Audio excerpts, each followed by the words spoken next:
ఈరోజు ఈ రోజుతో సప్త భజన మా గ్రామంలో పూర్తయింది.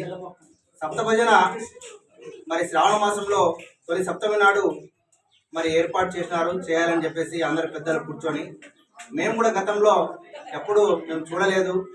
ఇప్పుడు వీళ్ళు ఎందుకు చేస్తున్నారబ్బా సప్త భజన అని చెప్పేసి మా గ్రామస్తులు అందరూ కూర్చొని మాట్లాడుకునేటప్పుడు మాకు కూడా అవగాహన వచ్చింది.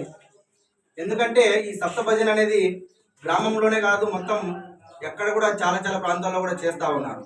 ఎందుకంటే ఎప్పుడైనా వర్షం మన గ్రామాలకు కానీ మన పల్లెటూర్లకు కానీ ఎక్కడ కూడా వర్షం పడకపోతే ఈ యొక్క ఆనవాయితీ తరతరాల నుండి కొనసాగుతూనే ఉన్నది. ఈ సప్త భజన చేసినప్పటి నుండి మా గ్రామంలో 2 సార్లు తొలకరి జల్లులు కూడా కురవడం జరిగింది.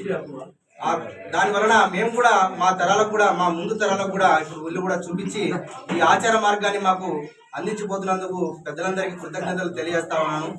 ఇక ముందు కాలంలో కూడా ఏమైనా మా గ్రామానికి సమస్యలు వస్తే ఖచ్చితంగా మరి ఈ సప్త భజనని మేము కొనసాగిస్తూ ఖచ్చితంగా నిర్ణయం తీసుకుంటామని చెప్పేసి పెద్దలకు కూడా హామీ ఇవ్వడం జరుగుతూ ఉంది. ఈ యొక్క సప్త భజన కారణంగా మా గ్రామంలో వర్షం కురిసినందుకు సంతోషంగా ఉంటూ సెలవు తీసుకుంటున్నాను. నా పేరు లోకేష్, పల్లెకల్ గ్రామ సర్పంచ్.